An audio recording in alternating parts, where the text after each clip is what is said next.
আসসালামু আলাইকুম রহমতুল্লাহি অবরকাতুহু। সম্মানিত দর্শক, সেনাপ্রধান ওয়াকার শেখ হাসিনার বাংলাদেশ থেকে চলে যাওয়ার পর তিনি ছিলেন সবচেয়ে কাঙ্ক্ষিত পুরুষ, সবচেয়ে আকর্ষণীয় ব্যক্তিত্ব। তিনি যেহেতু শেখ হাসিনার জমানায় নিয়োগপ্রাপ্ত সেনাপ্রধান ছিলেন, সঙ্গতির কারণেই মানুষের বিশ্বাস এবং আস্থা তার প্রতি থাকার কথা নয়। কিন্তু জুলাই আগস্ট বিপ্লবের একদম শেষ দিকে তিনি যেভাবে জনগণের পক্ষ অবলম্বন করলেন, যেভাবে ছাত্র জনতার পক্ষে রুখে দাঁড়ালেন এবং তার বাহিনীটিকে পুরো সরকার থেকে বিচ্ছিন্ন করে দিলেন, এর ফলে বাংলাদেশে যে একটা অবিস্মরণীয় এবং অভূতপূর্ব গণ অভ্যুত্থান সংঘটিত হয়ে গেল, এরকম গণ অভ্যুত্থান শ্রীলঙ্কাতে হয়নি। এবং আমার জানা মতে আরব বসন্ত বলতে আমরা যা বুঝাই, সেখানেও এরকম হয়নি। এটাকে আপনি সেনা বিদ্রোহ বলতে পারবেন না, সেনা কুয়ো বলতে পারবেন না। আবার শেখ হাসিনার যে পতন হবে, এই পতনের আগে সাধারণত যে কোনো শক্তিশালী পক্ষ যে ব্যাপক ক্ষয়ক্ষতি করে, সেই ক্ষয়ক্ষতি তারা শেষ কয়েকদিনে যেভাবে চেষ্টা করেছেন পুলিশের মাধ্যমে, ছাত্রলীগ, যুবলীগের মাধ্যমে, আওয়ামী লীগের মাধ্যমে, এটা যদি মোটামুটি ৬-৭ দিন আরও চলতে থাকতো, তাহলে কোন পক্ষ জয়লাভ করতেন আর কোন পক্ষ পরাজিত হতেন, এটা নিয়ে আমাদের নতুন করে ভাবতে হতো। কাজেই শেখ হাসিনার বাংলাদেশ থেকে ভারতে চলে যাওয়া, আওয়ামী লীগ শাসনের অবসান এবং বিপ্লবীদেরকে বিজয়ী করার ক্ষেত্রে নিয়ামক শক্তি হিসেবে জেনারেল ওয়াকার এবং তার যারা সহযোগী কর্মকর্তা ছিলেন, একদম সিপাহী থেকে শুরু করে লেফটেন্যান্ট জেনারেল পর্যন্ত যারা ছিলেন, আমি সবাইকে ধন্যবাদ জানাতে চাই অন্তরের অন্তঃস্থল থেকে। দ্বিতীয়ত যেটা বলছিলাম, যে জেনারেল ওয়াকার সেই যখন জনগণের উদ্দেশ্যে ভাষণ দিলেন এবং বললেন যে আমি আপনাদের দায়িত্ব নিলাম, তিনি শেখ হাসিনা নিয়োগকৃত সেনাপতি অথবা শেখ হাসিনার নিকটাত্মীয়, এই দুটো জিনিস জনগণ ভুলে গেল। জনগণ বিশ্বাস করা শুরু করলো যে তিনি বাহিনী প্রধান, সেনাবাহিনী প্রধান এবং একটি দেশের সশস্ত্র বাহিনীর অন্যতম প্রধান ব্যক্তি, পুরোধা। অর্থাৎ সশস্ত্র বাহিনী বলতে সেনাবাহিনী, নৌবাহিনী এবং বিমান বাহিনী, এই বাহিনীর পুরোধা।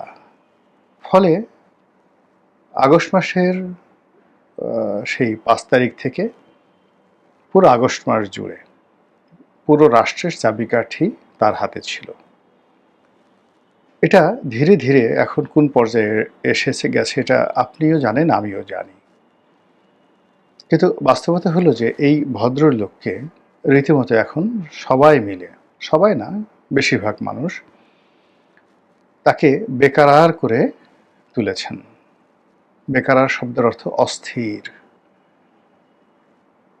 এই অস্থিরতা কখনো তার পক্ষে, কখনো তার বিপক্ষে। বিপক্ষে যারা আছেন তারা নানা রকম উস্কানি দিচ্ছেন যে তিনি ভারতের এজেন্ডা বাস্তবায়ন করছেন, তিনি নিজে ক্ষমতায় আসার জন্য চেষ্টা করছেন, তিনি শেখ হাসিনার পোষ্য এবং এখনও শেখ হাসিনার সঙ্গে তার যোগাযোগ রয়েছে এবং তিনি ডক্টর মোহাম্মদ ইউনূসকে কাজ করতে দিতে চাচ্ছেন না। এটা এক পক্ষ বলার চেষ্টা করছে, বোঝার চেষ্টা করুন।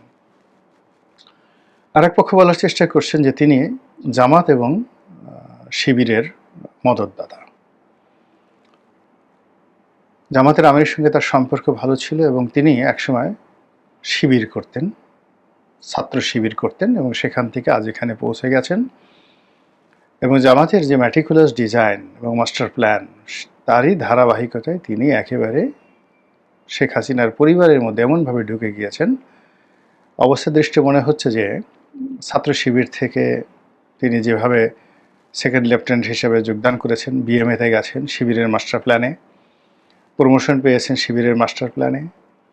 এবং যেভাবে আমান আজমি তিনি গোলাম আজমের ছেলে হিসেবে যেখানে যেতে পারেননি, ঠিক সেই জায়গাতে জামাত এবং শিবির পরিকল্পনা করে তাকে বিয়ে করিয়েছে শেখ হাসিনার পরিবারে।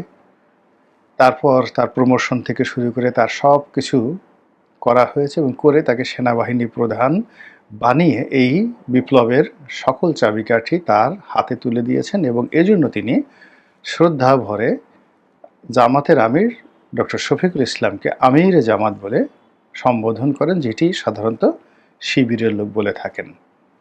তারা আমরা যেমন জামাতের আমির বলি, তারা বলেন আমিরে জামাত অথবা আমিরুল মুমিনিন, শিবিরের লোকজন বলেন। তো তিনি আমিরুল মুমিনিন বলেননি, কিন্তু আমিরে জামাত বলেছেন বা বলেন।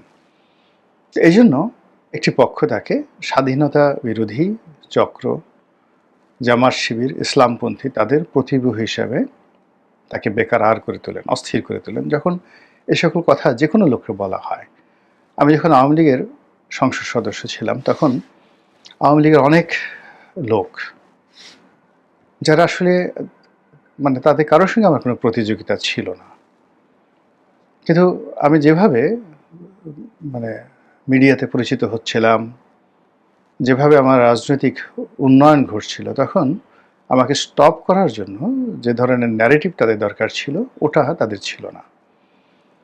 আমাকে মোকাবেলা করার জন্য যে মেধা, যে পরিশ্রম, যে সততা দরকার ছিল, সেটা তাদের ছিল না। ফলে তারা বদনাম রটালো যে এই ছেলে কোত্থেকে এসেছে, একেবারে শেখ হাসিনার ঘরের মধ্যে ঢুকে গেল, এ তো জামাত এবং শিবিরের লোক, সে কাদের মোল্লার আত্মীয়, কাদের মোল্লার ভাতিজা, এরকম নানা কথা। এখন এগুলো সত্য মিথ্যা মানে ডাজ নট ম্যাটার, কিন্তু এই কথাগুলো যখন আমি শুনতাম, আমি নিজে কিভাবে অস্থিরতায় ভুগতাম, বেকারার। এবং একই কথা যখন বারবার একটা লোক জিজ্ঞাসা করেছে, কাদের মোল্লা তোমার কি হয় বা আপনার কি হয়, তিনি কি আপনার ভাতিজা হন কিনা, আপনি কি শিবির করতেন কিনা, স্কুলে করতেন কিনা, কলেজে করতেন কিনা, এই প্রশ্নগুলোই মানুষকে খুব অস্থির করে তোলে, অপ্রাসঙ্গিক। তো কাজেই সেই দিক থেকে যখন জনাব ওয়াকারকে বলা হয় যে তিনি শিবিরের লোক, জামাতের লোক, আমিরে জামাত, এখন এটা তাকে আসলে অস্থির করে তুলেছে। তৃতীয়ত যেটি বলা হয় যে তিনি ক্ষমতা লোভী, ডক্টর মোহাম্মদ ইউনূসকে ব্যর্থ করে দিয়ে তিনি ক্ষমতা ভোগ করতে চান।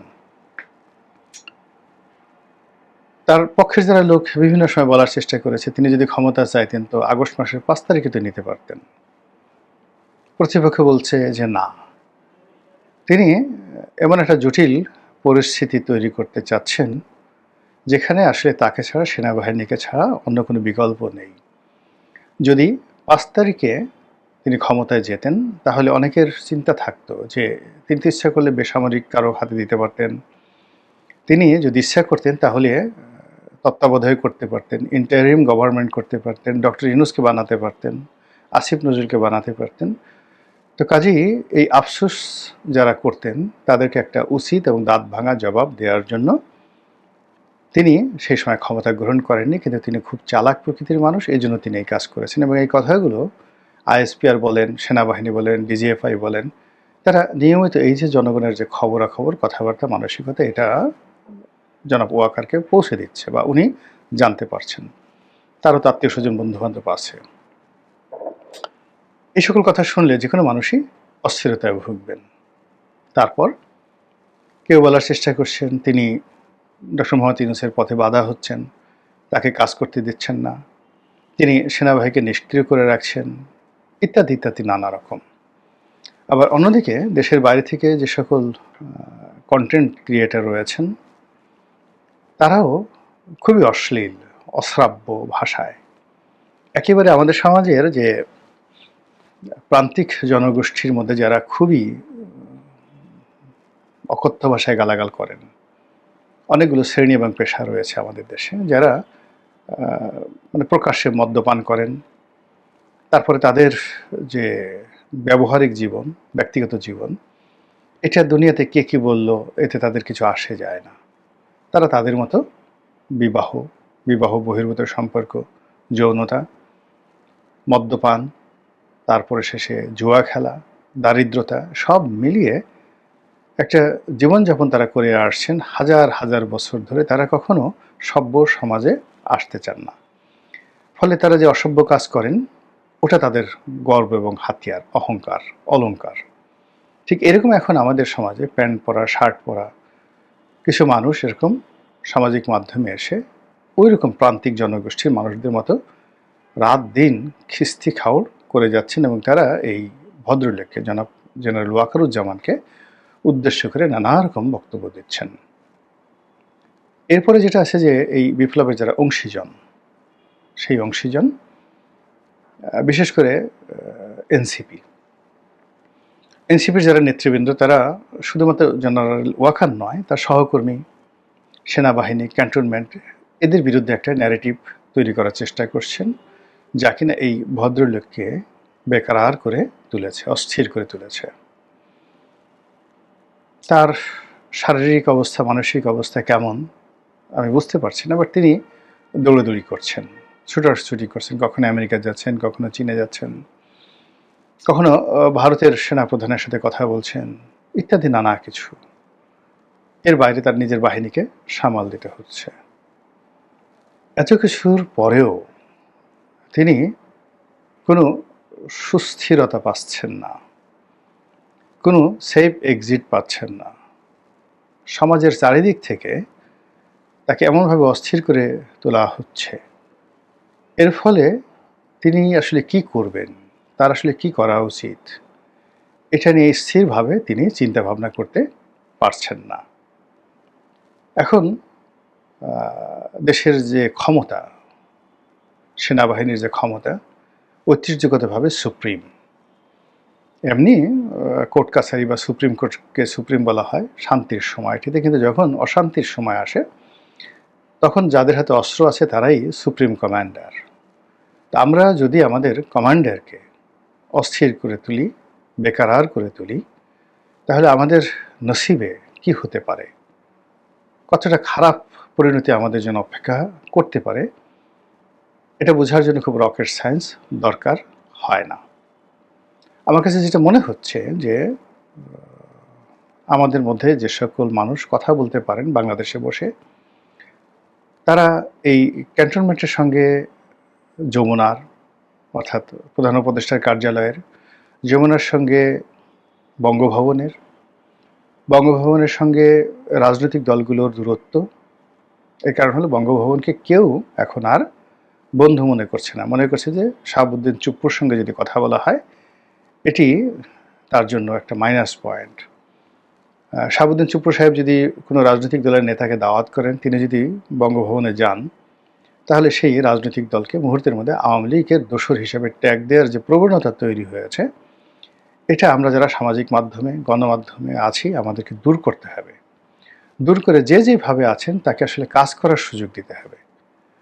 জনাব ওয়াকারুজ্জামান, জনাব ডক্টর মোহাম্মদ ইউনূস, বিএনপির যারা কর্মকর্তা আছেন তারা, জামাত থেকে শুরু করে এনসিপি, এই মাঠে কেবলমাত্র যারা অন্যায় করেছেন, গুনাহ করেছেন, পাপ করেছেন, তাদেরকে আমি অবশ্যই মনে করব কোনো ছাড় দেওয়ার প্রশ্নই আসে না যে কোনো মূল্যে, এবং তাদের সবাইকে দৃষ্টান্তমূলক শাস্তি দিতে হবে। কিন্তু শাস্তি দেওয়ার ক্ষেত্রে একটা কথা বলবো যে আওয়ামী লীগ যে ভুল করেছে জামাতের সঙ্গে, অর্থাৎ জামাতকে বেশি মাত্রায় শাস্তি দেওয়ার চেষ্টা করেছে, বিচারের নামে যা কিছু করার চেষ্টা করেছে তা অনেক কিছুই জনগণ বিশ্বাস করেনি, গ্রহণ করেনি। এই কাজগুলো যেন এই জমানাতে যারা আওয়ামী লীগের দোসর হিসেবে পরিচিত, আওয়ামী লীগের লোক হিসেবে পরিচিত, তাদের সঙ্গে যেন না হয়।